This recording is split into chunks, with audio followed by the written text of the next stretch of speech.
estiver ruim, só me avisa, tá? Tá ótima. Olá, viva! Então, sejam todos muito bem-vindos a esta entrevista. Hoje nós temos uma convidada muito especial do outro lado do mundo, do outro lado do oceano, do Brasil. Ela é médica anestesista, e é especialista em jejum intermitente. Ela já nos vai contar o que é que uma coisa tem a ver com outra. Ela mudou, desde já dizer-vos que ela mudou a maneira de praticar medicina depois de ter conhecido o jejum intermitente, como estratégia, por um lado, de promoção de saúde e, por outro lado, de reversão de doenças. Ela chama-se Maíra Soliani. Olá, viva, Maíra, muito gosto em ter-te aqui nesta entrevista.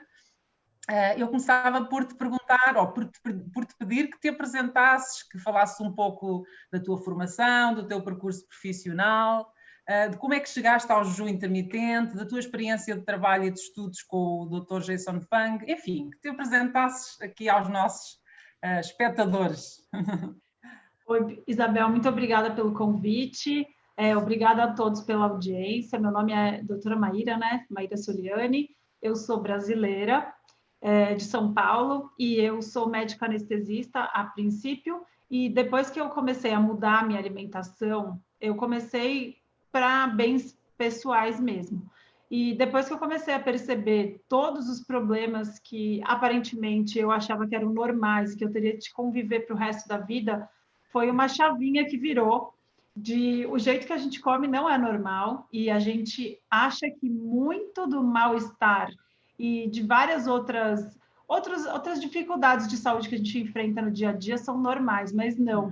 É tudo fruto de uma péssima alimentação e que nós, tanto como leigos como médicos, aprendemos recomendações que realmente não fazem muito sentido do ponto de vista de saúde, a gente só estuda doença.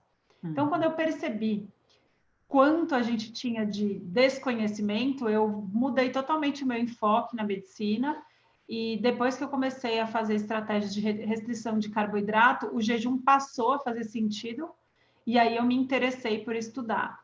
Desde então eu venho estudando bastante todas as fontes possíveis de tanto de teoria quanto prática e obviamente eu esbarrei no Dr. Jason Fung, que é um nefrologista, a sumidade mundial no tratamento de pacientes com doenças metabólicas com jejum intermitente. Então, eu fiz um estágio com ele em Toronto e, desde então, eu venho fazendo parte do Fasting Method, que é o site de coaching dele sobre jejum, e tenho tido grandes ganhos, tanto de experiência prática quanto teórica, de fazer parte do time dele. Que fantástico, que bom, não é?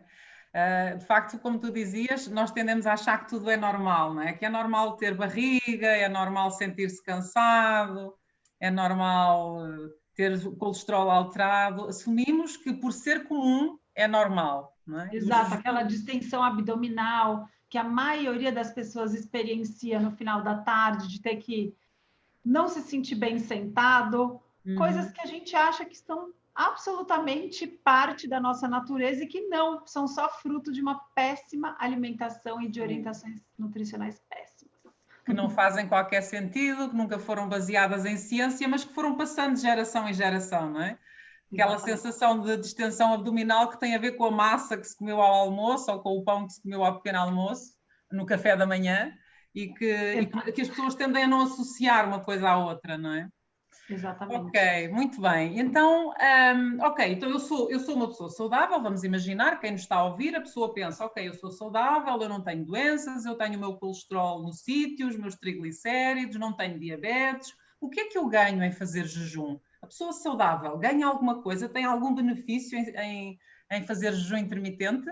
Sendo que eu imagino que as pessoas que nos estão a ouvir sabem que jejum intermitente é abster-se durante um determinado período de hora, de um determinado número de horas, de alimentação. Creio que, desse ponto de vista, estamos já esclarecidos. Quais são os benefícios, então, para uma pessoa saudável em fazer jejum? Então, o jejum ele tem vários graus, né? A gente pode considerar jejum, inclusive, não comer entre as refeições, porque os lanches fazem parte de uma, assim, naturalmente as pessoas acham que o lanche da manhã, o almoço, o café da manhã que vocês chamam de Pequeno almoço. Isso, pequeno almoço. Então, Mas toda a gente entende café da manhã, lanche da podes manhã, dizer. almoço, lanche da tarde e jantar. Então, se você for pensar nisso, só de você tirar os lanches entre as refeições, você já está proporcionando para o seu corpo um período maior para digerir melhor os alimentos. Então, se a gente for pensar do ponto de vista de digestão, a gente já está trazendo o benefício de cortar os lanches.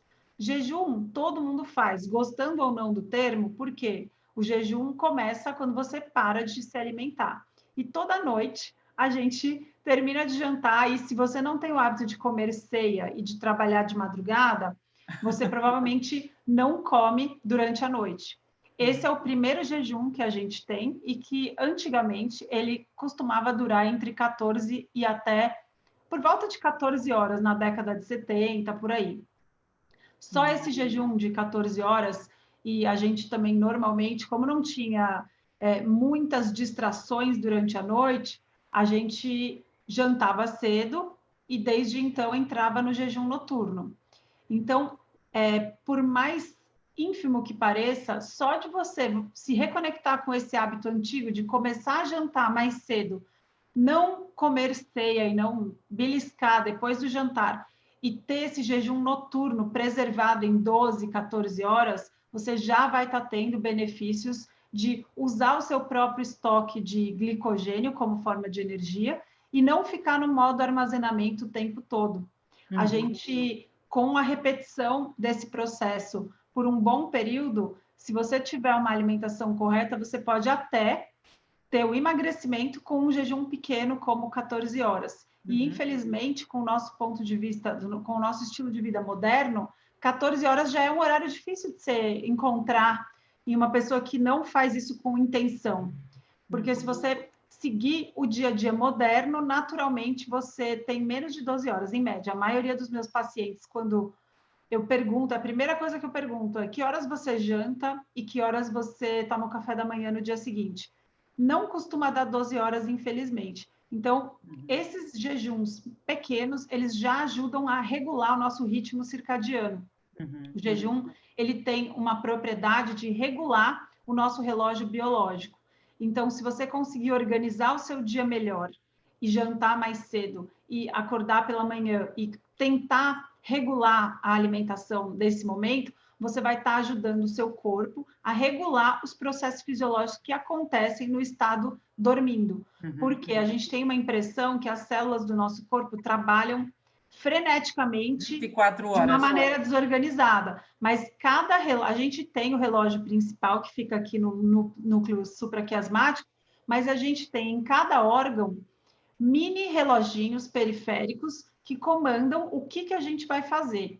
E esses relógios, eles variam, eles têm duas fontes principais. Eles obedecem o relógio central, e o relógio central basicamente se regula pela luz. Lembrando que na vida moderna a gente bagunça completamente a exposição de luz, porque de dia a gente trabalha em escritório fechado e de noite a gente liga todas as luzes de LED, de iPad, telefone e televisão. Então, o jejum ele pode ser independente já utilizado como uma ferramenta para regular os seus relógios biológicos. E daí a segunda dica desses relógios periféricos é justamente o alimento. Então, a hora que você come, você ativa vias que desviam do que você faria à noite, principalmente o fígado. Não é à toa que a gente acha uma grande gama de doenças relacionadas em trabalhadores noturnos, como diabetes tipo 2, apneia do sono, obesidade, alguns tipos de câncer. Por quê? Porque comer no horário que você deveria estar dormindo desregula vários processos fisiológicos. Então, nesse sentido, até o jejum intermitente, que a gente chama de janela restrita, que é inferior a 24 horas, ele tem benefícios impressionantes na sua saúde, principalmente relacionados ao relógio circadiano. E aí, para uma pessoa saudável, ela também pode usar o jejum como uma forma de prevenção de doenças. Por quê? O jejum ajuda a regular o ritmo circadiano, a regular o sono, os processos fisiológicos que acontecem no sono, na prevenção. Então, a gente tem vários genes que desfazem possíveis cânceres que a gente ia formar, porque todo dia a gente forma pequenas células defeituosas.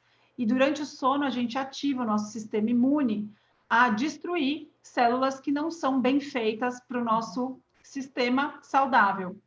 Então, quando você usa o jejum intermitente, você pode regular nesse sentido de prevenção de doenças. E se você pratica periodicamente o jejuns um pouco mais longos, você pode também estar melhorando toda a parte de sistema como que a gente fala, de longevidade, né? Com a prevenção dessas doenças crônicas, com regulação de insulina, sensibilidade à insulina, autofagia. Autofagia é um processo interessante que a gente pode falar mais para frente, mas, enfim, são inúmeros os benefícios para a pessoa saudável buscar o jejum. E o último, que não é o menos importante, muito pelo contrário, tem muitas pessoas que reverteram doenças crônicas, no momento estão saudáveis e ainda assim buscam praticar o jejum intermitente. Por quê? O motivo número 1 costuma ser o do bem-estar mental cerebral. Porque o jejum, né? Exatamente, ele promove uma série de processos no cérebro que ativam o bem-estar, que o resultado líquido seria um maior bem-estar e mais disposição. Então, vocês podem ver que os benefícios são inúmeros para a prevenção de doenças. Ou seja, o que estamos a ouvir é que qualquer pessoa, mesmo saudável, desde começando logo pelas saudáveis, tem benefícios em, no mínimo, estar 12 horas por dia sem se alimentar. Quer do ponto de vista da manutenção da sua saúde, quer de prevenção de futuras doenças, futuros desequilíbrios. E como a doutora Meira explicou, portanto, há um conjunto de processos metabólicos que ocorrem e precisamente à noite, quando estamos em jejum, não é? Nos períodos em que estamos em jejum. Ok, então, e entre as pessoas com doenças, quando a doença já está instalada ou quando já há marcadores de doença, porque às vezes a doença não está ainda declarada, a pessoa ainda não reúne os critérios todos, por exemplo, mas já tem a glicemia alterada, já tem os triglicéridos alterados, já tem aquela síndrome metabólica, não é? Com aqueles indicadores todos. Que benefícios é que uma pessoa com uma síndrome metabólica, uma diabetes, um cancro, uma doença cardiovascular ou mesmo um Alzheimer, que benefícios é que uma pessoa tem em fazer jejum intermitente? O que é que a ciência diz a este respeito?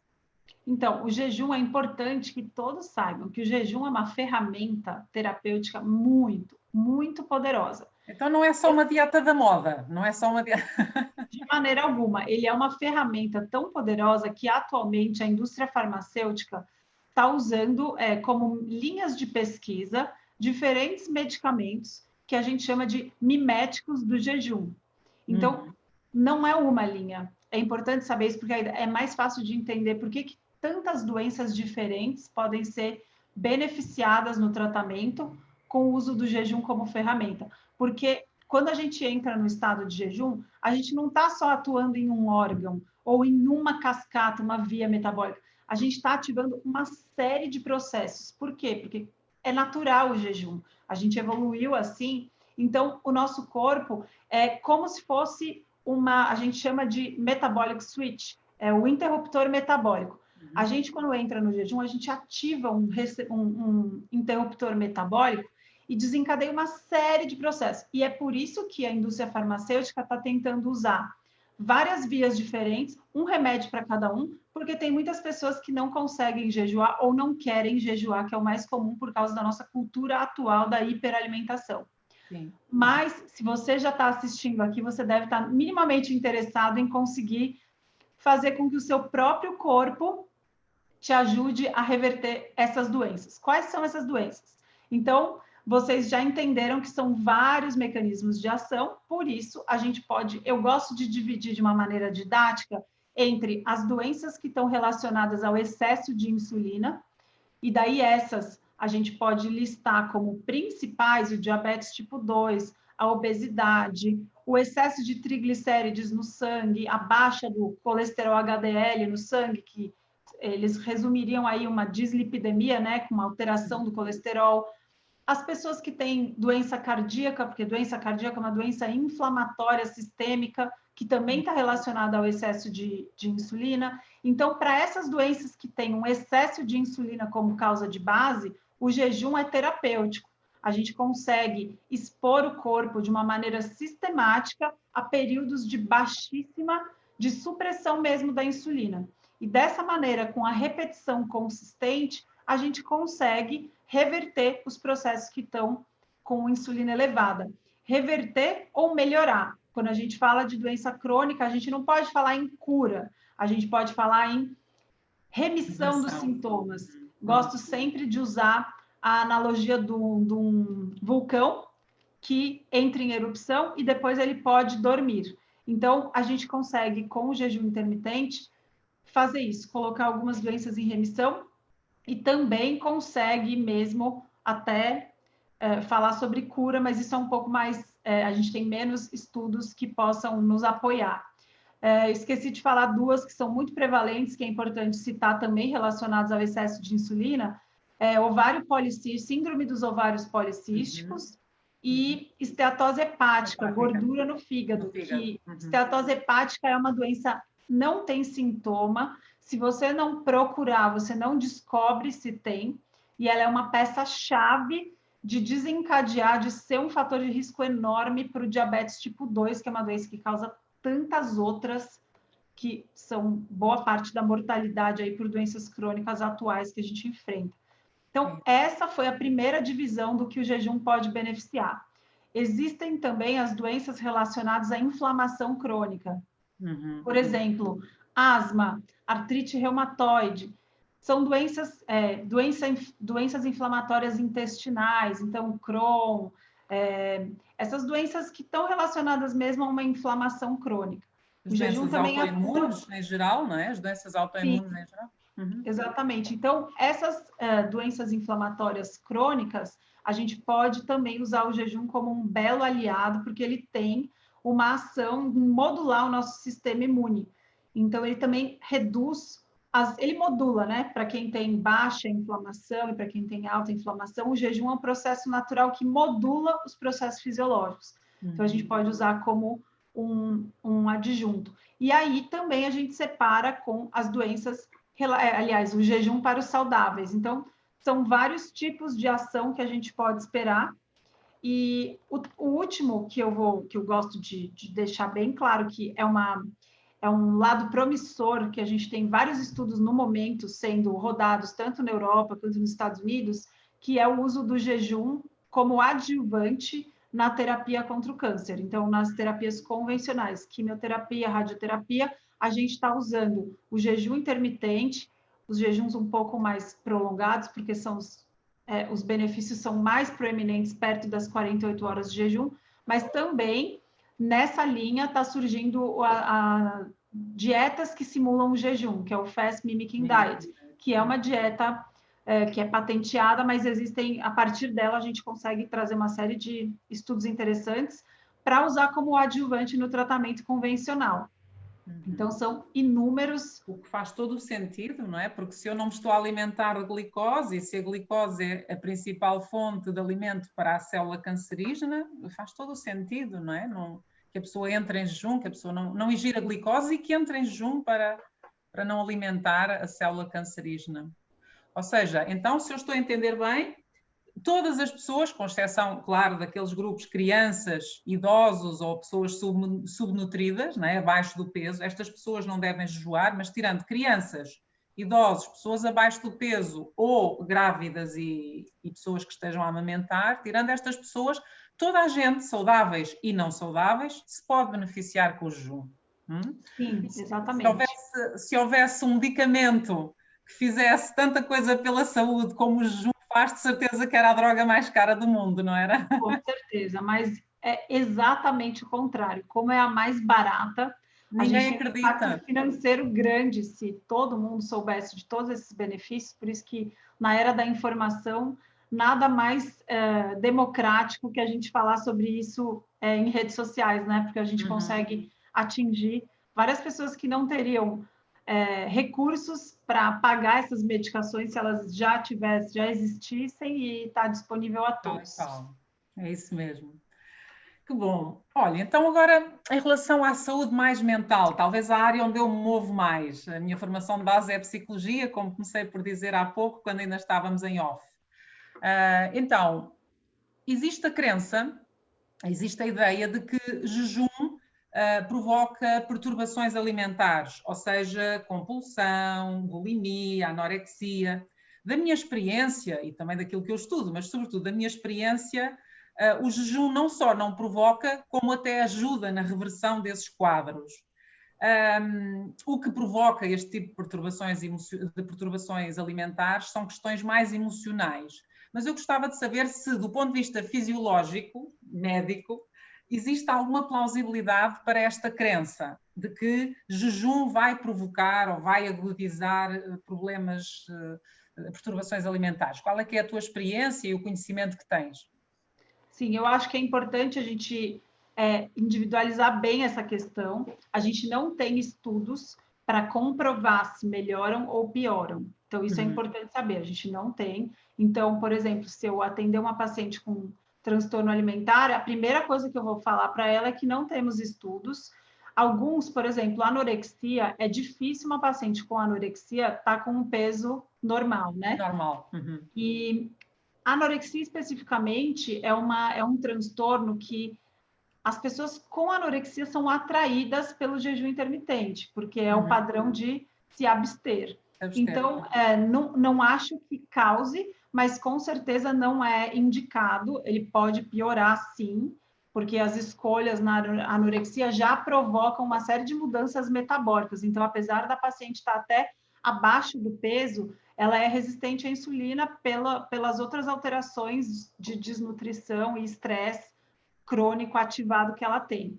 Então, eu acho que o jejum é um alerta. Eu recebo, como eu atendo pacientes que buscam o jejum por uma série de motivos, eu percebo que existem pacientes que não têm. Eu várias vezes não indico o jejum, não recomendo o meu tratamento para esse tipo de paciente que tem esse padrão de restrição mesmo, de controle excessivo. Porque reforça, não é? Reforça o mecanismo da abstinência, que já é, no caso da anorética, já é, ou do anorético, já é a tendência natural da pessoa, não é? Da perturbação. Então, exato, esse padrão de controle excessivo é um tipo de personalidade que talvez não saiba lidar tão bem com o jejum.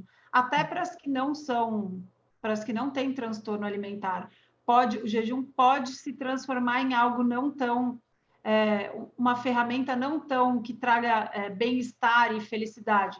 Talvez ele se transforme em mais um peso, mas isso por causa do padrão de controle, não fisiologicamente falando que tem alguma mudança cerebral que estimule isso. Muito pelo contrário, eu acho que quando a gente fala de distúrbio de comportamento relacionado à alimentação, na minha cabeça a gente está engatinhando, a gente não sabe nada ainda, e a gente não pode desvincular a parte química de inflamação cerebral. Nesse sentido, da qual se fala muito pouco, não é? Porque tendemos a pensar que a inflamação é no corpo, no teatro do corpo, mas que daqui para cima não há inflamação.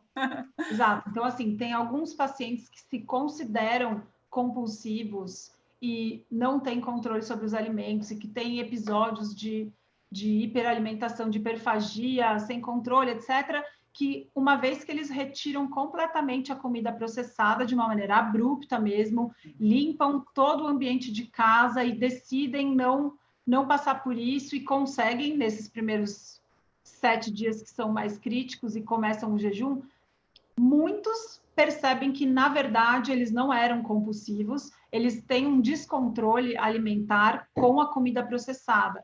Porém, uma vez eles retiram a comida processada, eles voltam a se reconectar com fome e saciedade e comer por fome, não comer emocional. Então, isso não é uma pílula mágica, logicamente, e as pessoas não são iguais. Então, assim, do ponto de vista fisiológico, eu acredito que o jejum possa sim trazer benefícios no sentido de desinflamar. Quando a gente pratica o jejum, a gente libera durante o jejum o BDNF, por exemplo, que é uma proteína, né, um fator que a gente libera no cérebro, que para um leigo entender fácil seria como se fosse um fertilizante para os neurônios. O que o BDNF faz? Além de regar, de fazer com que os neurônios se regenerem melhor e proliferem na região da área da memória, etc., além disso, a gente também sabe que o BDNF aumenta a produção de serotonina. E a serotonina, por sua vez, aumenta a produção de BDNF. Então, esse ciclo vicioso positivo do bem-estar, inclusive, justifica porque os pacientes buscam o jejum pelo bem-estar. É um dos mecanismos que explicam por que isso acontece na prática. Então, esse processo fisiológico do BDNF, que a gente não para de descobrir tanto em animais quanto até em humanos, agora a gente tem estudos, eu acho que é um caminho muito interessante para a gente explorar, porque o consumo excessivo de comida processada, então, para os pacientes que têm distúrbio alimentar, raramente você vê um paciente se descontrolando com brócolis, com salmão, né? A gente vê mesmo açúcar ou trigo, etc. Então, essa via de comida processada, ela provoca uma alteração inflamatória química no cérebro, e o jejum, se ele feito corretamente, ele também ajuda a combater essa neuroinflamação, sem contar os processos de autofagia, de limpeza mesmo dos neurônios, melhorar a profundidade de sono, melhora a recuperação, melhora ao longo do dia o seu humor. Então, são vários impactos em vias diferentes que eu acredito que são positivas, mecanisticamente falando. Na prática, a gente vê pacientes que melhoram. Não é incomum, porque eu sempre digo que quem tem transtorno alimentar precisa de acompanhamento com um psicólogo, com terapia cognitivo-comportamental, com psiquiatra, às vezes medicação, muitas vezes, né? Mas muitas vezes as pacientes falam, olha, o momento que eu estou em jejum é o momento que eu me sinto melhor, não só comigo mesmo, mas de bem-estar mesmo. Então, eu acredito que a gente tenha que mudar mesmo a maneira de encarar o jejum. Se você encarar o jejum como uma forma de se punir, restritiva, aí realmente o jejum pode agravar doenças, não por ele, mas pela maneira que você encara o jejum. Por isso que, nesse aspecto, especificamente, o acompanhamento é fundamental, porque, inclusive, o profissional consegue julgar se o paciente está conseguindo usar ao favor dele ou contra. Desculpa, só um minutinho. Não faz mal, não tem problema.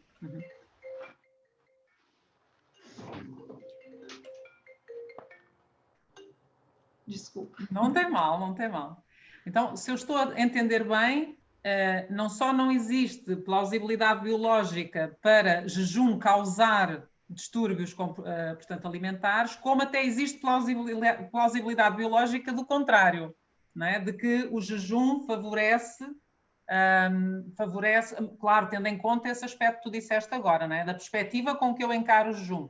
Mas o jejum tende a favorecer, do ponto de vista fisiológico, a diminuição ou reversão desses estados mais compulsivos. Porque, como disseste também, e lembrei-me de uma frase que uma vez ouvi o Dr. Rodrigo Omeni dizer, você sente-se um fracassado a comer produtos ultraprocessados. Pois você não é um fracassado, você é só o propósito, você só responde ao propósito do produto processado, não é? Portanto, não... E, claro, o nosso cérebro não foi feito para lidar com comida processada. A gente tem, de uma maneira não leiga falando, são respostas suprafisiológicas de prazer que a gente tem com uma combinação que não existe na natureza. Então, não existe aquela quantidade de açúcar com aquela quantidade de óleo ruim. Não existe aquela quantidade de farinha, exato, trigo em excesso, só o trigo. A gente sabe que o trigo aumenta ele tem aquelas exorfinas, né? Que se conectam exatamente na zona opiácea no cérebro, de prazer, das endorfinas. Então, realmente a gente tem vários mecanismos pelos quais a gente justifica a dependência, a busca por alimentos como forma de dependência mesmo. Então, faz sentido a gente encarar a alimentação como algo que pode tanto te desinflamar e te levar a algo mais saudável, né? Um cérebro menos inflamado, quanto exatamente o contrário. Excesso de comida processada gera uma neuroinflamação que aumenta o risco de depressão, que potencializa os efeitos da depressão, da baixa de serotonina, do aumento da busca de prazer. Então, é muito importante a gente enxergar a alimentação como remédio mesmo. Ainda estamos a gatinhar, como dizias há pouco, do ponto de vista da investigação, mas já se sabe muita coisa, não é? Já se sabe muita coisa, nomeadamente pela prática clínica, porque há muitas coisas que só aparecem em ensaios clínicos randomizados bastante mais tarde. mas que nós vamos observando no acompanhamento real de pessoas reais, não é? Sim, Olha, e como a gente não pode comer para fazer jejum para sempre, aí entra, né, a importância da comida de verdade, da dieta cetogênica, porque a dieta cetogênica é uma maneira de desinflamar o cérebro comendo. Então, não necessariamente uma pessoa com transtorno alimentar, ela não vai fazer 48 horas de jejum, mas ela pode muito bem associar com uma janela restrita de alimentação que deixa com que ela se sinta bem e com tranquilidade, e aí, aos poucos, ela vai falando, poxa, mas eu queria me sentir tão bem enquanto eu fico em jejum, no estado alimentado. Não tem como fazer isso? Tem. A dieta cetogênica, especificamente, restringir carboidrato a ponto de você se manter com cetose nutricional, esses corpos cetônicos são a gordura transformada pelo fígado em moléculas bem pequenininhas que ultrapassam a barreira hematoencefálica e alimentam o seu cérebro com eles. Esses corpos cetônicos, eles não são só combustível para o seu cérebro, para o seu neurônio, eles também são moléculas anti-inflamatórias. Nesse sentido, é por isso que muitas pacientes relatam bem-estar e menos desejo por comida processada, quando elas estão nesse estado benéfico que você atinge comendo também. A gente chama de a dieta cetogênica, ela é a combinação perfeita para o jejum, porque é o jeito de você comer produzindo corpos cetônicos, da mesma maneira que você produz quando você está em jejum. Então, a complementação é fundamental. Não dá para a gente falar de jejum nunca sem falar de alimentação. Dieta cetogénica, só para quem possa não estar familiarizado com o termo, é uma dieta alta em gordura, baixa em carboidrato, muito baixa, máximo 10%, e sobretudo carboidrato baixo índice glicémico, e moderada em proteínas. É isto que a doutora Maíra se está a referir.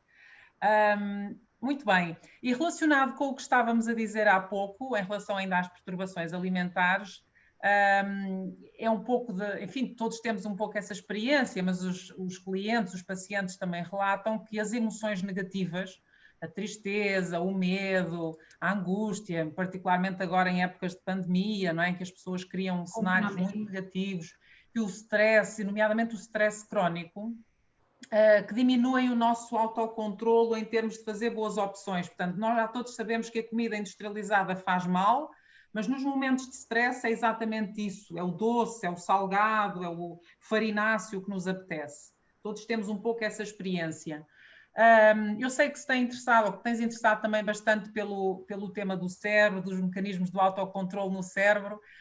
Queres-nos explicar um pouco qual é o mecanismo cerebral pelo qual isto ocorre? Portanto, porque é que nós, quando estamos estressados ou cheios de emoções negativas, temos menos autocontrolo para fazer aquilo que sabemos que devemos fazer e vamos atrás do doce, vamos atrás do salgadinho, daquelas coisas que sabemos que nos fazem mal? Qual é que é o mecanismo aqui? Eu vou falar desse mecanismo de um jeito fácil, para que todo mundo entenda, porque na verdade todo mundo sabe que isso acontece. Eu só vou explicar traduzindo para o cérebro como que a gente enxerga o que está acontecendo. Então, a gente tem na região frontal aqui, a gente tem o córtex pré-frontal. Eu vou substituir esse nome difícil pelo grilo falante. Quem é o grilo falante? Vocês lembram do Pinóquio? O grilo falante só dava bons conselhos para o Pinóquio. Então, a gente tem uma parte do nosso cérebro que serve para isso. Ela nos dá bons conselhos. Essa parte do cérebro é responsável pela memória, então ela consegue te lembrar, ela vai falar assim, não passa nessa rua não, que é perigoso. Tem gente desconfiada aí, melhor não arriscar. Então, é o córtex pré-frontal que consegue te falar e você consegue ouvir. Essa parte é importante.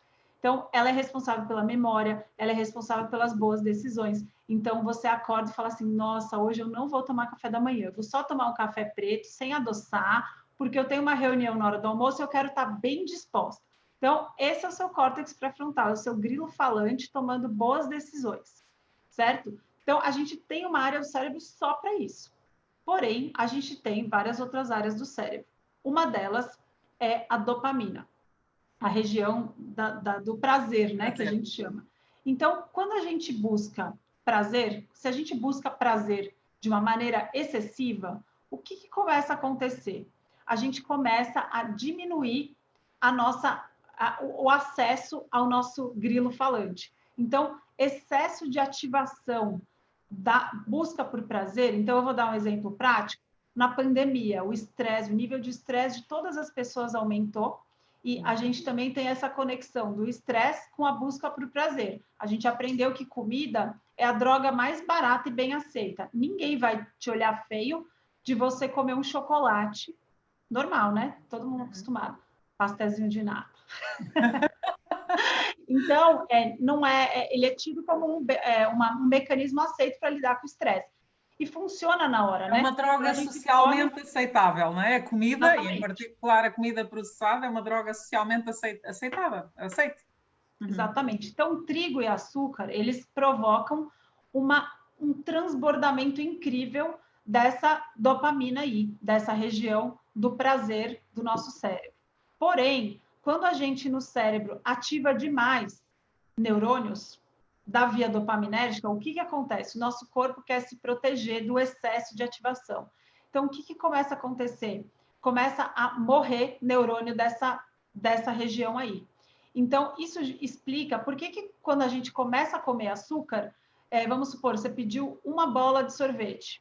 Você pede 2 bolas, você não tem 2 vezes mais prazer comendo aquele sorvete.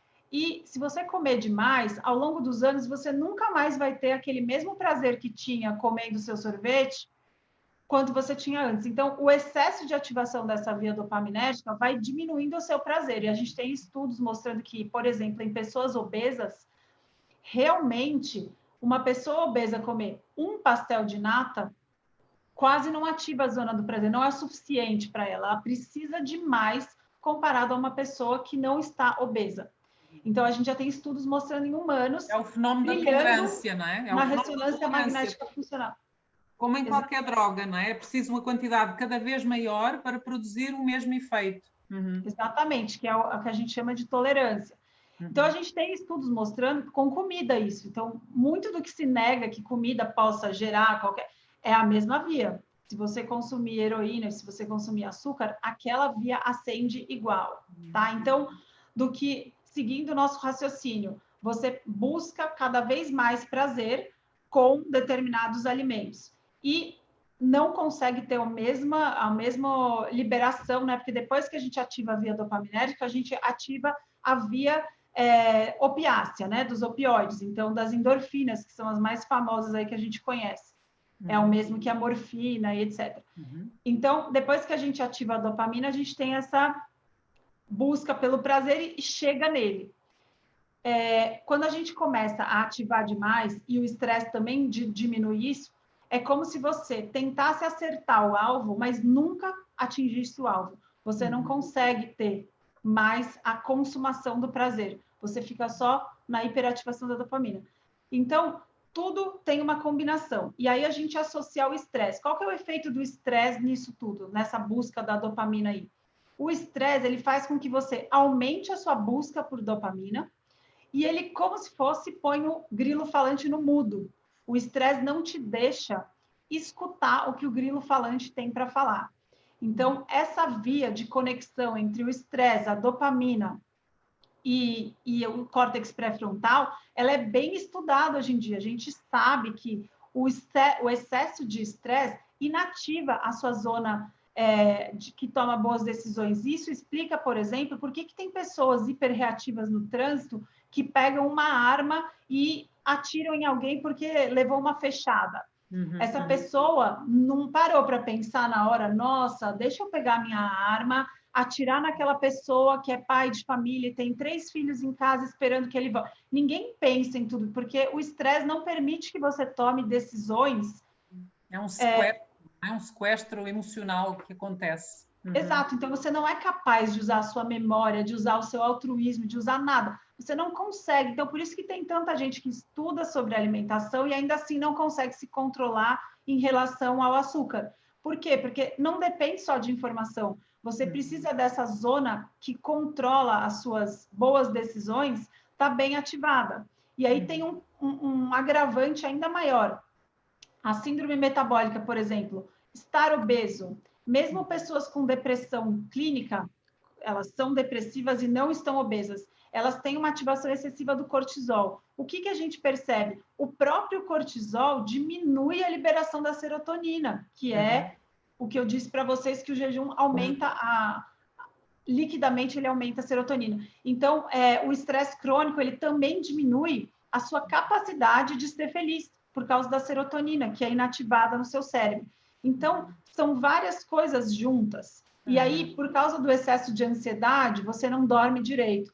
Quais são maneiras da gente recuperar esse grilo falante para que ele volte a ter voz? A gente precisa dormir direito, a gente precisa dar o alimento necessário no cérebro, para os neurônios, para que eles fabriquem mais serotonina e consigam, assim, ter a felicidade, a ativação das vias que recuperam essa maneira que a gente tem de lidar bem com as boas decisões da vida. Então, são vários aspectos de sono, de relaxamento, de descansar mesmo, de comer direito, que podem influenciar positivamente nisso. Já a comida processada, a gente tem vários estudos que mostram também o consumo excessivo de açúcar, de carboidrato refinado, aumenta o cortisol. Tem estudo em criança comparando um milkshake com açúcar e um milkshake com adoçante. As crianças que consumiram milkshake com açúcar, elas têm um pico de cortisol depois de terem consumido. Então, não só a glicose, a insulina tem impacto na nossa saúde mental e em geral, mas também a gente tem um aumento do cortisol pelo que a gente come. Então, tá tudo junto e a gente não pode achar que o que a gente come tem impacto do pescoço para baixo, porque influencia totalmente no nosso funcionamento cerebral. Sim, completamente. Eu recordo uma pessoa que estou a acompanhar individualmente e tivemos uma sessão na semana passada e esta pessoa, entre outras coisas, tem compulsão alimentar. E ela dizia, eu passo o dia em controlo, em autocontrolo, exercício. Isto a propósito do que tu explicavas, não é? Do mecanismo pelo qual o neocórtex, ou o grilo falante, é desativado. A pessoa passa o dia inteiro em autocontrolo, ao final do dia, porque aconteceu qualquer coisa que fê-la, no fundo foi a gota d'água que fez transbordar o copo, e ela diz que dirige-se ao supermercado ou à bomba de gasolina mais próxima ou às vezes ao frigorífico de uma maneira quase tipo zombie, foi a expressão que ela usou.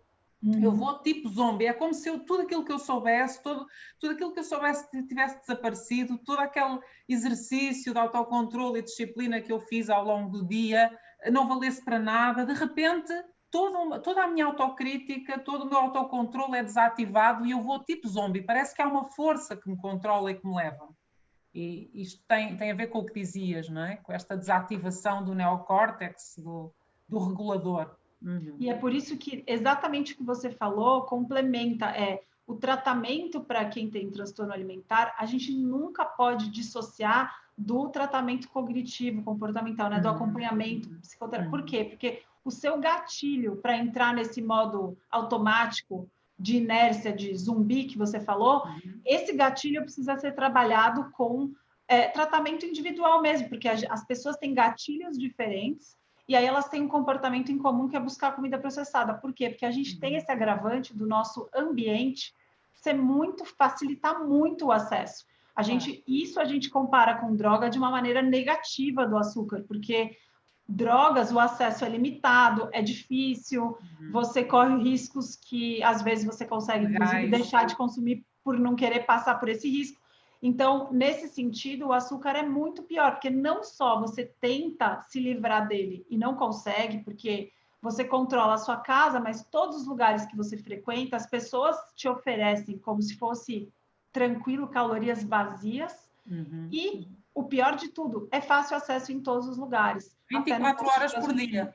24 horas por dia, não é? Sais de casa. Então, essa é uma luta injusta. A gente ainda não mexeu no ambiente. É a mesma coisa do cigarro. Não dá para falar de comportamento com vício, né, com dependência alimentar, química, sem falar do cigarro, porque a gente tem muito que aprender com o que aconteceu com o cigarro. A gente sabia que era prejudicial à saúde. No começo não sabia, né? Não é à toa que a gente tinha médicos que faziam propaganda de cigarro.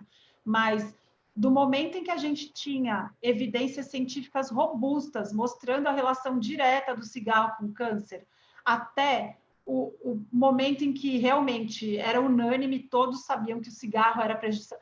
Demorou 50 anos, precisou de julgamentos famosos, muitos bilhões de dólares em empresas colocadas em jogo, mas nesse meio período, nesse período cinzento aí, entre os médicos mostrando a relação do câncer de pulmão com o cigarro e ele realmente ser proibido com avisos, a gente passou por um período longo em que mulheres grávidas fumavam, era normal, o cigarro era permitido, inclusive na Europa, né? Toda vez que a gente viaja, eu fico um pouco chocada, porque aí o cigarro ainda é, né? A gente nem gosta de comer do lado de fora, de tanto que as pessoas ainda fumam. O Brasil, nesse sentido, fez uma mudança que realmente transformou os hábitos e limitou o acesso.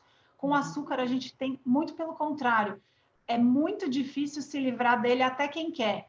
Então, é nisso, essa luta é injusta, porque a gente sabe que provoca dependência, a gente sabe que as pessoas adoecem, e mesmo as que percebem que estão adoecendo, muitas vezes não conseguem se livrar dele, e a gente não consegue fazer nada a respeito, porque até tem nomes diferentes para driblar a lei, né? Então, é muito complicado. Tem mais de 50 designações de açúcar, não é? E, inclusivamente nos produtos que sabem a salgado, tem açúcar adicionado. Portanto, eu até acho que não estou a comer açúcar, porque não estou a comer coisas doces, mas na realidade, se eu comer produtos processados, salgados, eu estou a ingerir açúcar também, maltodextrina, amido modificado e todo o tipo de designações que a indústria usa para mascarar o açúcar, não é? Exatamente, e por isso que, para finalizar o raciocínio, que eu desviei muito longe, mas a complementação, a complementariedade de tratar a doença química no cérebro precisa trabalhar o gatilho também, mas só trabalhar o gatilho é uma luta quase em vão, porque a gente sabe que tem alteração no cérebro que piora tudo isso. Por isso que o jejum ele ainda é visto como um fator agravante por pura, na minha opinião, puro desconhecimento, porque a gente, entendendo que o jejum tem ações anti-inflamatórias no cérebro, a gente consegue usar ele ao nosso favor de uma maneira individual para atender cada tipo de paciente de acordo com o perfil, com certeza, mas eu acho que é uma área a ser explorada, que a gente vai ter respostas surpreendentes se a gente conseguir, né? Fantástico, a chave está mesmo aqui na desinflamação, não é? A nível geral. Muito bom, vou olhar aqui para a minha cábula porque são tantas as perguntas. Então, nós dissemos que o jejum tem imensos benefícios que vão muito para além do emagrecimento, mas o emagrecimento é claramente, talvez, da minha experiência, pelo menos aquele benefício pelo qual as pessoas mais começam a fazer jejum e mais procuram jejum. O excesso de peso e obesidade em particular, portanto, o excesso de peso e obesidade, e em particular aqui a gordura abdominal, a gordura junto na barriga, né, junto aos órgãos, às vísceras, é feia, claro, esteticamente é feia, e é muito por isso que as pessoas procuram jejum. Mas a gordura abdominal só é feia, ou seja, ela não nos prejudica em mais sentido nenhum, do ponto de vista médico. Essa pergunta é muito importante, né? Porque a gente, inclusive, viu recentemente capa de revista mostrando mulheres com obesidade central, obesidade em volta da região abdominal, dizendo isso é saudável. É muito pelo contrário, e é muito importante discutir isso. Por quê? Não são todas as gorduras que são prejudiciais à saúde. Então, por exemplo, mulheres que têm acúmulo em volta assim do quadril culote aumentado, esteticamente pode trazer um mal-estar. Mas a gente tem estudos mostrando que depois de uma lipoaspiração, ninguém fica mais saudável depois de uma lipoaspiração, porque essa gordura não é inflamatória. A causa inflamatória. Agora, a gente sabe que a gordura que fica acumulada em volta dos órgãos, é a gordura que a gente chama de visceral, ela fica em volta das vísceras, delas, as principais, fígado, pâncreas. Ela tem uma série de consequências para a saúde que vão muito além da estética. Por coincidência, ela é tão prejudicial que se a gente enxergar o nosso corpo como deveria, como algo inteligente, é justamente essa gordura visceral a primeira a ser queimada no jejum intermitente. Eu, no meu consultório, tenho a bioimpedância, que é um método, dentro do possível na prática, ele é o melhor que tem para ter em consultório. Nele tem uma medida de gordura visceral que se correlaciona bem com o DEXA, né, com a densitometria de composição corporal. E ele se correlaciona bem e é o que eu observo mais frequentemente. Às vezes o paciente com o jejum não teve nenhuma perda de medida, mas a gordura visceral caiu. O que significa diminuir gordura em volta dos órgãos? Significa que você está queimando aquela gordura que libera citocinas pró-inflamatórias que tem ação sistêmica no seu corpo inteiro. Não é à toa que síndrome metabólica está relacionada à depressão. Porque a gordura não é um tecido morto. Todo mundo acha que gordura é um tecido amarelo morto que fica lá. Não, a gordura é um tecido vivo que provoca uma série de respostas inflamatórias que podem enfraquecer o seu sistema imune. Daí a conexão dos pacientes obesos terem desfechos piores nessa pandemia com o Covid. Então, a gordura visceral ela é um fator que diferencia a sua saúde. Risco de acúmulo de gordura abdominal é risco aumentado para uma série de doenças que são, por sinal, as principais responsáveis por mortalidade com doença crônica, diabetes tipo 2, infarto, AVC, que mais? Doenças cardíacas, né? Coronarianas, Alzheimer mais tarde, relacionado à obesidade central, à resistência insulínica. Então, doenças crônicas no cérebro, doenças metabólicas. A gente pode enxergar a gordura visceral como um aviso que as coisas não estão indo bem. Então, quando a gente usa o jejum intermitente para tratar a resistência insulínica, a síndrome metabólica, é exatamente isso que a gente vê. A cintura é a primeira que vai embora. E se você está assistindo e está preocupado, a gente usa algo muito barato para fazer, para ver se você está na zona de risco ou não. Você divide a sua cintura pela sua altura. Se o resultado for maior do que 0,5 ou igual a 0,5, você já está no risco. É um sinal de alerta que você precisa mudar a sua saúde. Nesse caso, se você está com maior do que meio, você precisa restringir açúcar, trigo e precisa espaçar suas refeições, porque a dieta moderna é um experimento muito, muito cruel que vem sendo testado em toda a população mundial desde a década de 70, que resolveram influenciar na maneira com que a gente se alimentava. Então, nos Estados Unidos foi implementado aí o conselho de evitar a gordura dos animais e aumentar o consumo de grãos, e foi tanta preocupação com doença cardíaca relacionada à gordura que todo mundo esqueceu do açúcar. E isso foi um desastre mundial que a gente está vendo agora, com essa pandemia de diabetes tipo 2, de resistência insulínica, e com a real pandemia que está acontecendo no momento, a gente está vendo o impacto da imunidade no combate, né, à resposta viral. Então, gordura visceral está muito longe de ser um problema estético. Não é gordurofobia, eu digo isto muitas vezes, não é gordurofobia, é saúde. É saúde, não tem nada a ver com gordurofobia. Toda a gente tem direito a estar como quiser estar, mas está inflamada. A pessoa pode querer estar acima do peso, mas está inflamada, ou seja, não é uma questão de estética, não é uma questão de padrão, de querer standardizar o peso, ou não é nada disso, é doença. Então, este conceito de gordinho saudável não existe, verdade? Não existe. Não, porque existem... o Robert Lusk, que é aquele endocrinologista norte-americano que estuda muito isso, ele classifica os americanos como metabolicamente saudáveis e metabolicamente doentes. Aí a gente inclui magros. Então, parece que nos Estados Unidos tem menos de 20% da população americana é metabolicamente saudável. Isso inclui pessoas magras também. Agora, pessoas obesas saudáveis, existe num período curto de tempo. Pode ter um acúmulo que não é da região da gordura visceral, e aí pode até ser uma pessoa que está acima do peso e ainda está metabolicamente saudável. Mas a gente precisa entender que esse conceito é muito difícil de classificar. Então, de maneira geral, a gente sabe que não está certo. Uma porcentagem de gordura corporal acima de 30% está relacionada a uma série de doenças e aumenta ainda mais com 40% de gordura corporal, o que não é incomum atualmente. A gente encontra, é só olhar no supermercado, a gente olha assim, difícil encontrar uma pessoa que não está acima do peso. sobrepeso ou obesa. Sem dúvida, Então, sem dúvida. Em Portugal também temos números alarmantes, porque nós, enfim, como qualquer país dito do mundo ocidental, temos os mesmos problemas, não é? Desse ponto de vista. Muito bem.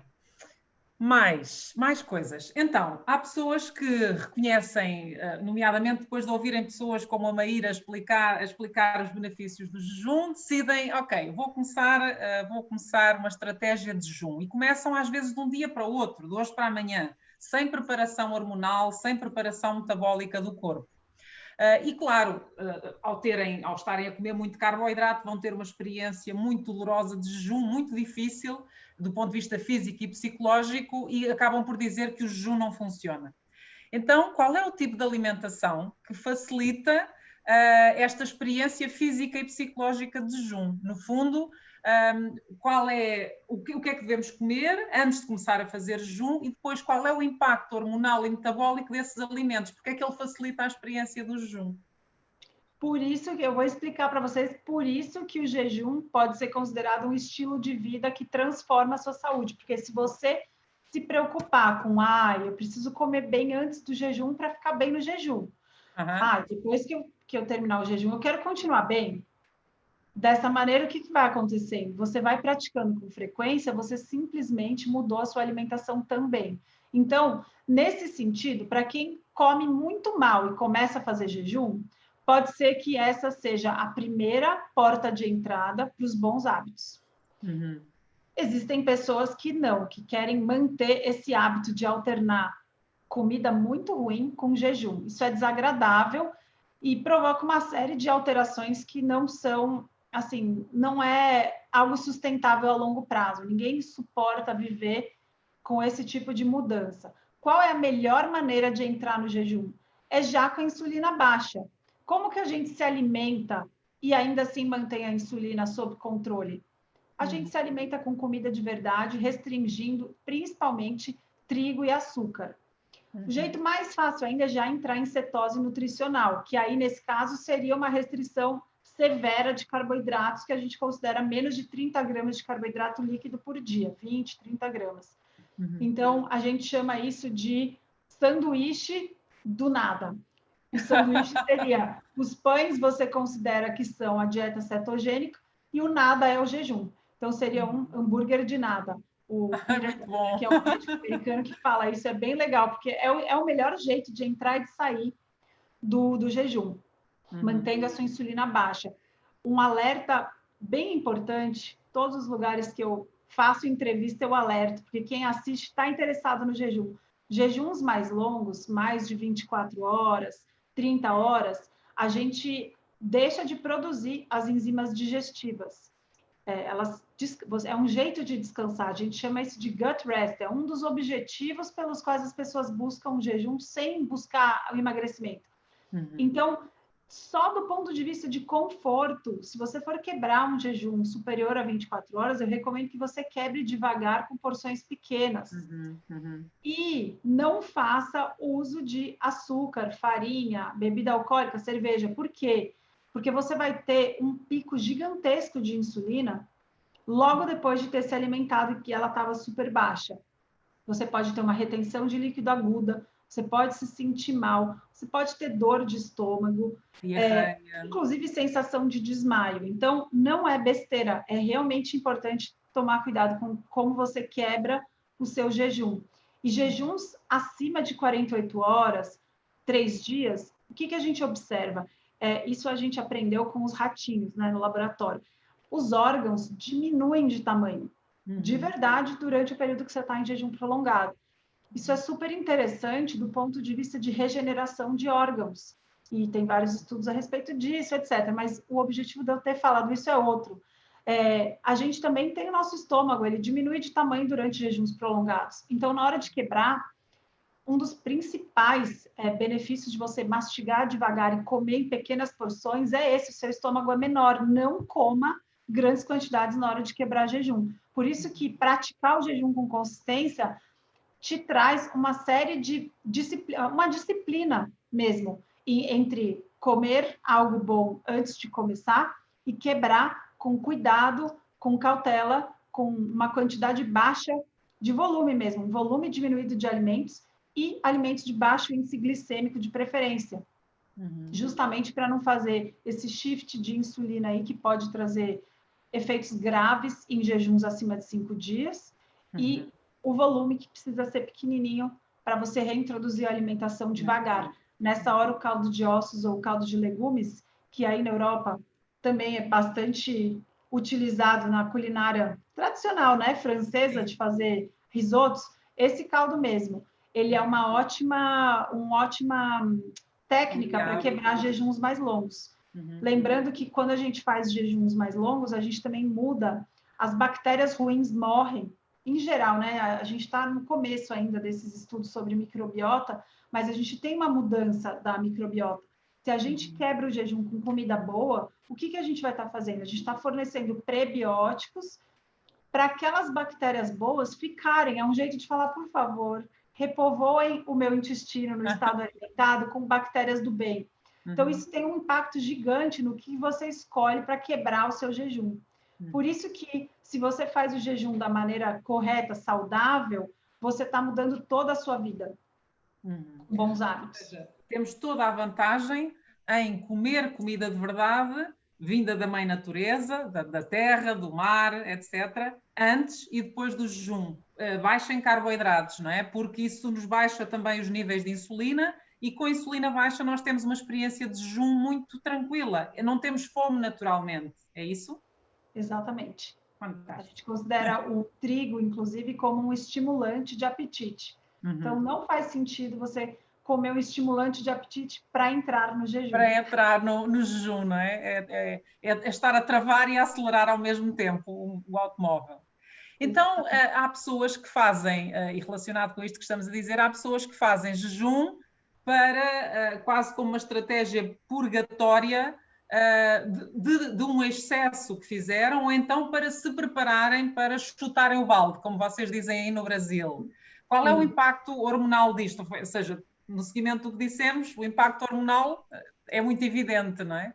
Sim, do ponto de vista, assim, estudos a gente ainda não sabe, porque faz pouco tempo que a gente começou a usar o jejum como uma estratégia para emagrecimento, para inversão de doenças, mesmo cetogênica mesmo, viver fazendo esse shift. A gente não sabe o efeito a longo prazo que pode ter entre uma pessoa que é constantemente saudável e vive em níveis de cetose nutricional e alterna com consumo de comida processada versus uma pessoa que vive intermitente nesse progresso.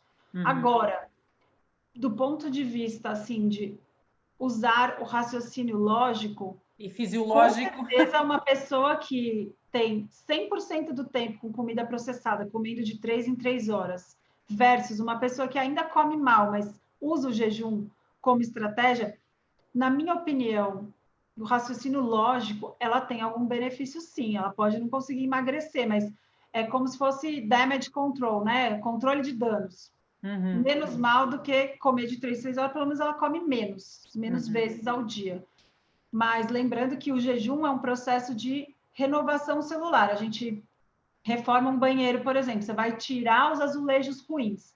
Aí você vai e come comida ruim, você está devolvendo azulejos ruins para repor o que você tirou de ruim. Então, é um pouco assim, é uma resposta que a gente vai ter específica mais para frente. Mas, do ponto de vista lógico, não parece ser a melhor estratégia do mundo. Claro, é como diz, é sempre melhor do que comer 3 em 3 horas comida processada, mas comer comida processada e a seguir fazer jejum, enfim, níveis de insulina altos, etc., isso não... Aí, como é um ciclo vicioso, comer comida processada aumenta o seu apetite e você quer mais, e aumenta o estresse, aumenta o cortisol, aumenta a busca por prazer e tal. Então, é um ciclo muito difícil de sair. Às vezes, o jejum é um jeito abrupto de sair desse ciclo. E, de repente, com a prática constante, assim, uma prática sistemática do jejum intermitente, você consegue diminuir essa neuroinflamação e começar a tomar boas decisões do estado alimentado também. Isso eu vejo bastante aqui no consultório. Então, acho que muito se fala de é um absurdo só usar o jejum e comer ruim e tal. Com certeza, não é o melhor para a pessoa, mas a gente precisa ajudar as pessoas onde elas estão. Muitas pessoas, pelo menos aqui no Brasil, com a pobreza que não para de piorar, né? A gente já era um país frágil, ainda com essa pandemia, está tudo pior. Como uma pessoa que não tem nenhum recurso vai fazer para tratar dependência alimentar no SUS sem acesso nem a um clínico geral para tratar uma pneumonia? Como ela pode começar? Qual é o risco dela fazer jejum? Se ele não melhorar, ela, no mínimo, vai continuar no mesmo grau deletério que ela estava antes. Então, eu acho que também falta muito pé no chão da prática, porque só ficar na teoria dos estudos e tal não ajuda a gente a resolver o problema de quem está agora sofrendo com esse excesso de comida processada. E do ponto de vista financeiro, nada bate o jejum. Então, falar para uma pessoa que não tem o salário mínimo aqui no Brasil, não dá nem vou converter em euro, porque vai gerar uma depressão generalizada, mas como uma pessoa dessa vai comprar um salmão, uma carne moída?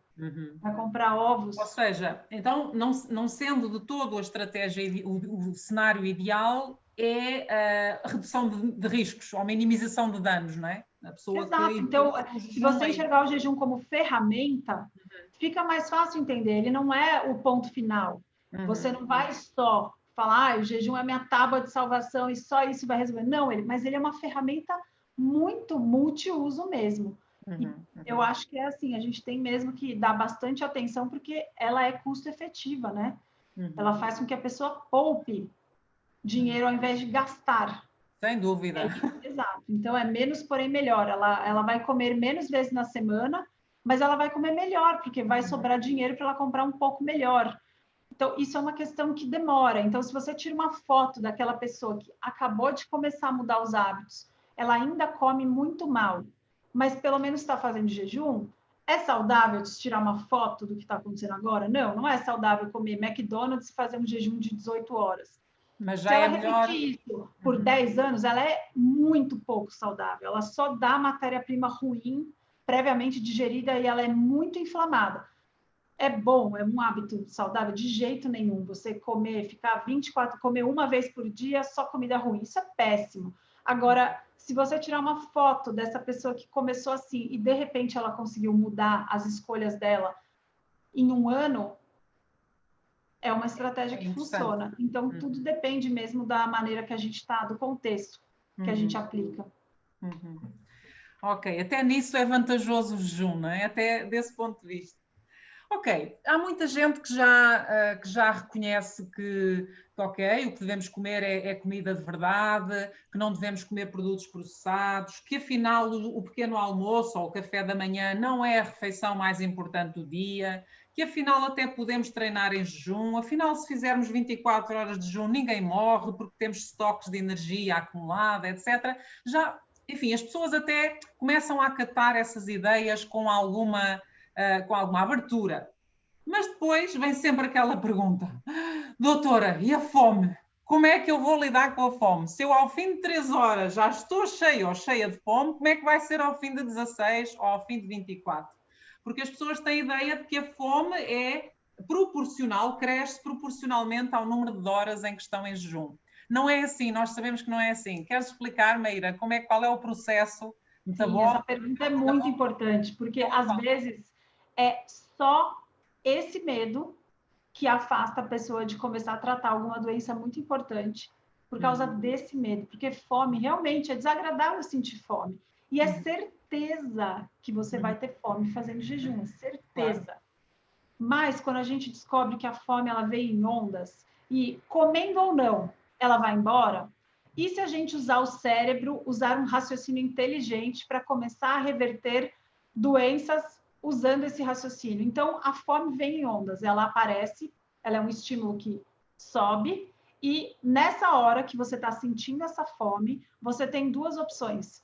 Você pode atender a sua fome e comer, isso é o que a gente está acostumado a fazer, e como a gente come muito trigo e muito açúcar, sente fome o tempo inteiro, atende essa fome que aparece de verdade, eu sei que é verdade que você sente fome a cada 3 horas, que você está me assistindo, mas aí o que a gente faz? A gente atende essa fome. Como a gente sente o dia inteiro, a gente sempre tem péssimas opções na rua para atender essa fome.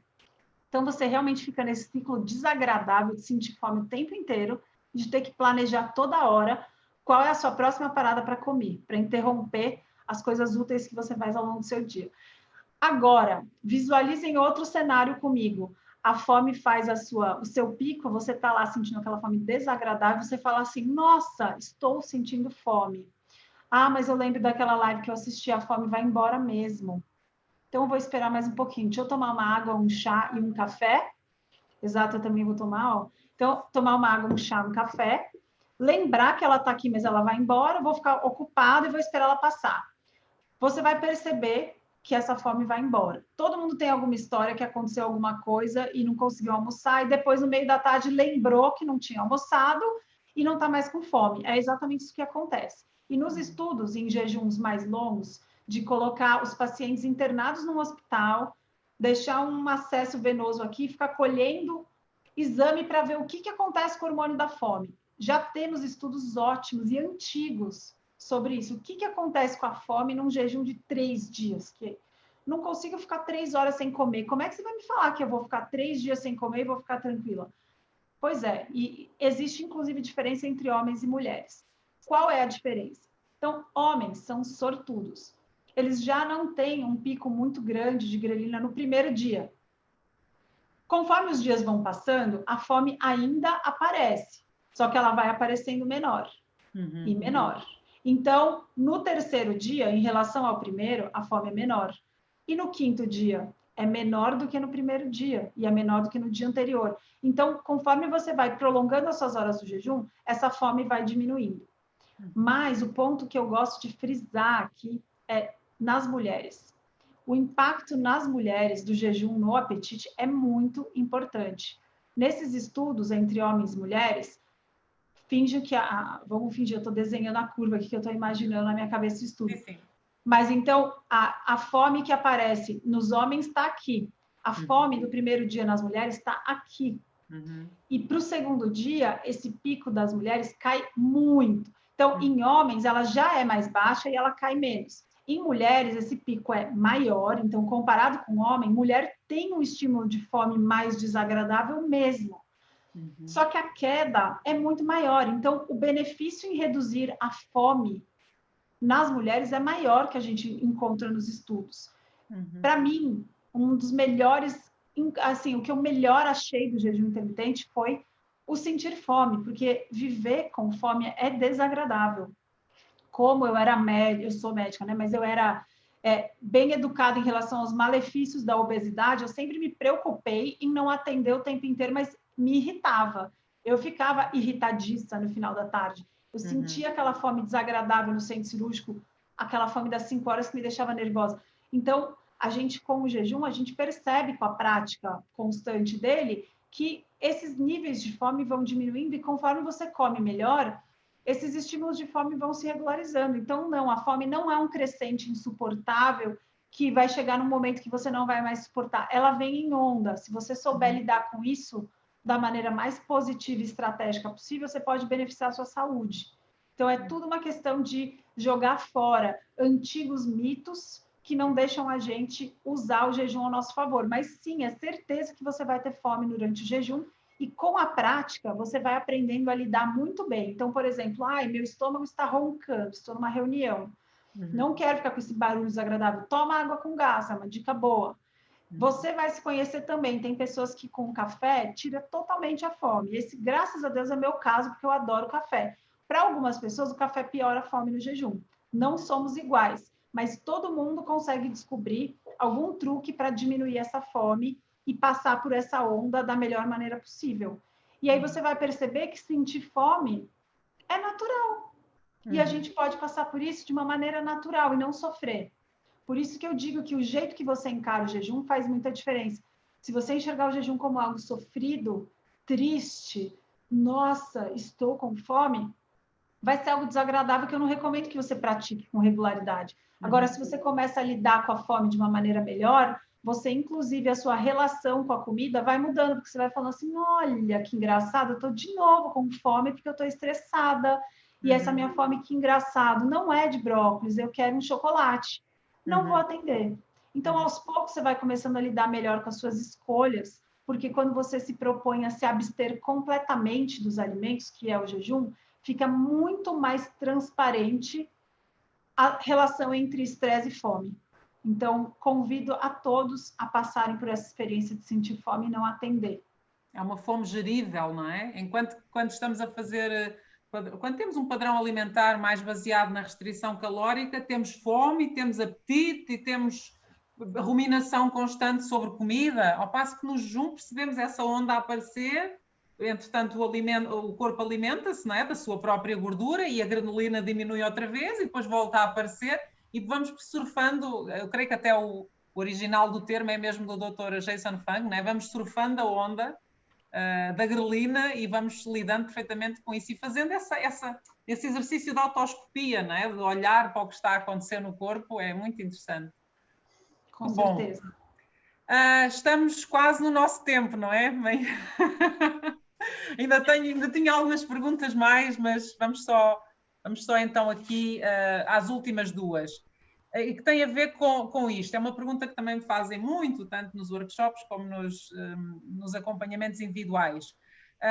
O jejum de 14 ou 16 horas, ou 18 horas, sendo já muito benéfico, sobretudo para pessoas que não praticavam nada, não é ainda suficiente muitas vezes para chegarmos aos estoques de gordura acumulada, não é? Porque nós temos toda aquela fase do glicogênio, fígado, músculos, etc. E então há pessoas que começam a fazer e passado 2 ou 3 dias sentem-se frustradas porque a balança ainda não mudou, porque as calças ainda estão iguais, etc. Gostava que falasse um bocadinho das fases em que pelas quais ocorre o jejum, não é?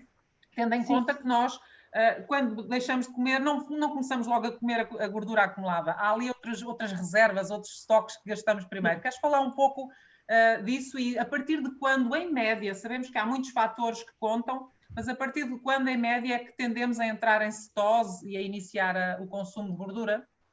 Sim, então varia muito de acordo com a sua dieta.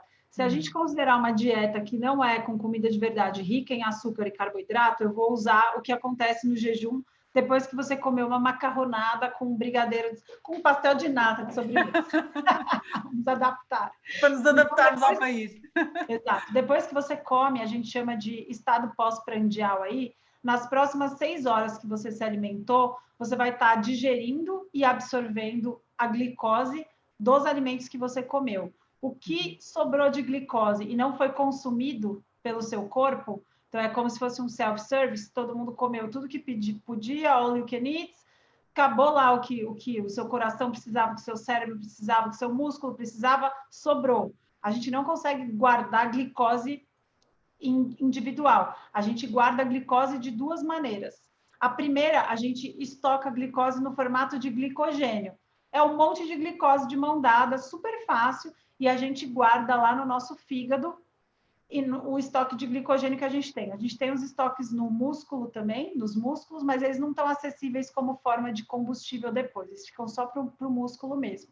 Então, para o corpo inteiro, a gente guarda a glicose, a gente tem em média uns 100 gramas aí de glicogênio e acabou. A partir disso, toda aquela sobra de glicose depois da sua comida vai ser estocada no formato de gordura, tá? Então, acabou esse estado pós-prandial de 6 horas.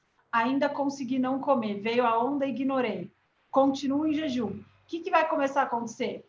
Simples, você ainda vai estar usando glicose, mas o seu corpo vai usar a glicose que estava guardadinha lá no seu glicogênio. Você começa a usar esse glicogênio e a sua energia parte de lá, para tudo. Seu cérebro usa aquele glicose quebrada pelo glicogênio também. Progredindo nas horas, em torno de 16 horas, por aí, você já está começando a diminuir mais o seu glicogênio, mas ainda assim está queimando glicose como fonte principal de energia. Quando a gente chega perto de 24 horas, a gente começa a usar um pouco da nossa gordura que está estocada.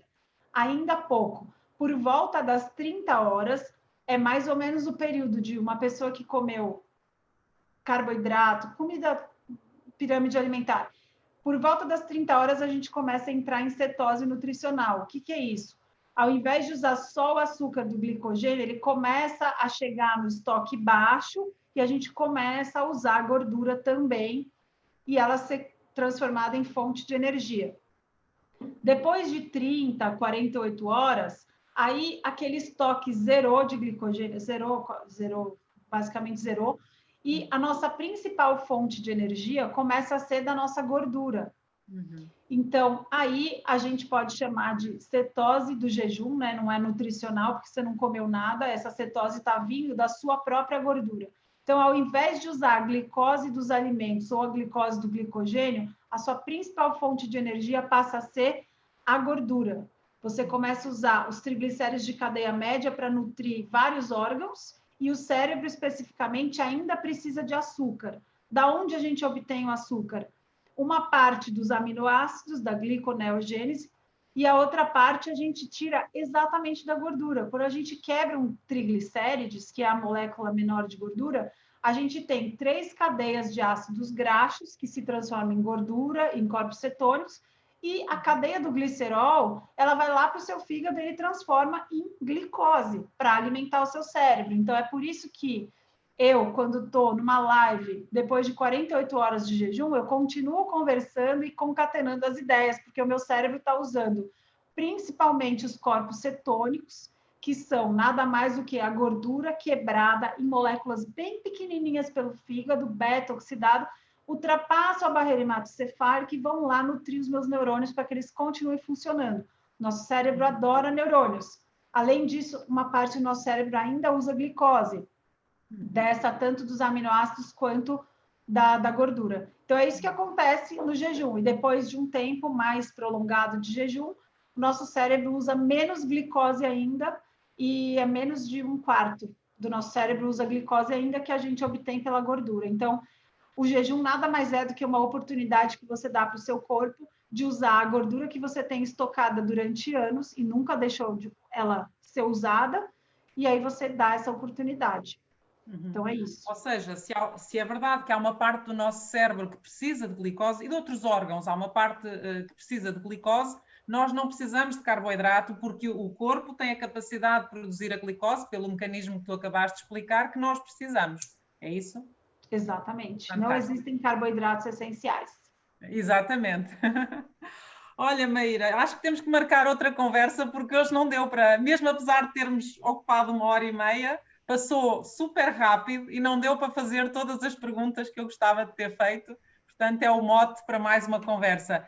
Queres deixar os teus contactos, as pessoas que te queiram seguir ou até ter algum acompanhamento contigo online? Não sei se é possível. Queres falar um pouco sobre isso antes de nos despedirmos e deixares alguma mensagem final? Isabel, obrigada pelo convite, queria agradecer. Eu é que Uma agradeço. honra para mim falar para a Terrinha.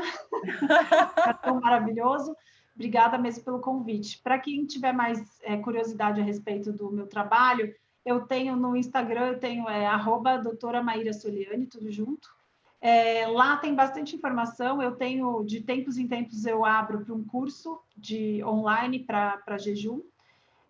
E eu também tenho as consultas, né? Consultas médicas, e todas essas informações você consegue a partir do link lá da bio do Instagram.